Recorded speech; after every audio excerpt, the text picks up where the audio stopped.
Morning, folks. Welcome to Wednesday of week 5. You have due today activity 1, which is your creature feature. I'm really excited to see some of the creatures that you guys made. If you want to see the creature that I made, make sure to watch the video that I posted yesterday about how to do that activity. Even if you already know about it, I hung them up on my fridge, and it brings me a lot of joy to see that. I'm very excited. And I've also gotten some feedback from other students that it's a fun activity, so don't freak out. And I know that it's technically due this morning, but I know that we had a power outage last Friday and that people were working on their exit tickets, so just make sure that you get activity 1 done by the end of today. And then also you are beginning to work on activity 2, which is a little bit of a stop and think. You're going to be able to do some reading. And I like the readings. They're about some cool animals. And again, that reading is to get us thinking about, okay, what makes a trait successful and what makes a trait maybe not so successful for an organism's success. So make sure to get that done. This activity 2 also does have some graphing. I tried to make it very straightforward on what you will be graphing. I've included the data there, but if it gets a little confusing, just let me know, and maybe I can post a video about how to do that too if you need it. But just I don't know unless you tell me, so make sure that you reach out and let me know if you're running into any issues with that graphing portion of activity 2. And then I also just wanted to let you guys know there's been some confusion about the schedule, and I want to make that very clear. Okay, so yes, we're still switching off social studies and science every other day, but instead of thinking about every single day of the week, let's think about a whole week. In a whole week, your responsibility is to do 120 minutes of science. That's 2 60-minute sessions of science. It's basically 2 science classes a week. Because of what Mr. Eastman said on March 27th, you have only, instead of the full 5 days of learning, you have 4 days of work that you can get done over the full 5 days.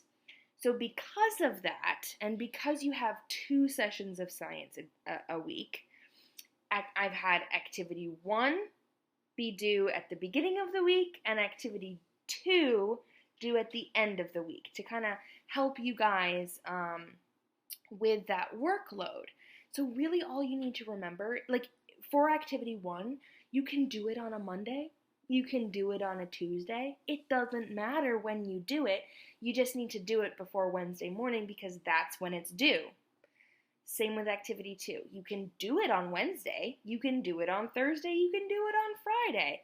But again, it's due on Friday at 3 p.m. So you just need to get it done before that due date.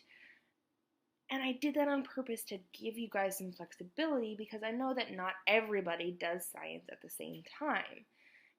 And we've got life stuff going on, right? We're trying to stay in contact with people. We're trying to not go crazy. We're trying to go out into the woods and gather some moss.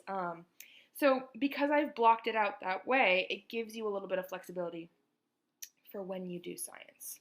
The key here to remember, folks, is that it's not important when you do science. It's just important that you do science. And you do the activities before when it's due so that you can hit that deadline. That's the skill that we're working on, okay? I hope that clears it up. And again, if you are continuing to be confused by that, I can talk you through it. The last announcement that I want to let you know, and this announcement is based on the feedback that I got yesterday from that post that I made about exit tickets. I wanted to get your guys' feedback on, are they helpful, are they not helpful? Should we continue doing them when you already have to turn in your work from the activity that you've done? And most of you that I heard back from are saying that, yeah, the exit tickets are fun, but they do take up some time, or we just shouldn't do them because they don't They're just stressful and they just take up time. So I am officially no longer going to be assigning exit tickets. Your only requirement is to do activity 1 before Wednesday at 7 a.m. and activity 2 before 3 p.m. on Friday, and turn those 2 activities in by those due dates. And if you're confused ever about when the due dates are, they're always on Google Classroom, so you just have to look. Okay? So that's the big announcement with the exit tickets. I just want you to focus on turning in the work that you're doing for the actual activity so that I can see that you're, 1, doing the work, and 2, getting the concepts that I need you to get as we are working through evolution. Does that make sense, folks? I sure hope it does. I think that's all, folks. Again, as soon as I see people caught up, when you get your work all caught up, you'll get an email from me inviting you to join #MossClub. I will be posting some student Moss friends,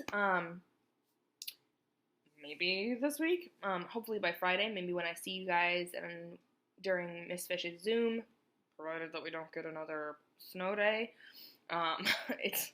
What is it? It's like April 15th. I sure hope we don't get any more snow.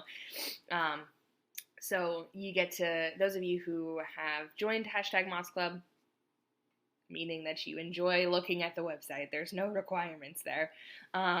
Look forward to seeing some student Moss in the future. And those of you who do have your work done, I still have my little Moss friend here, and I'm still looking for names for it. So if you have a thought for that, you can post on the #MossClub website, and maybe we'll get some good ones. That's all for now, folks. Peace.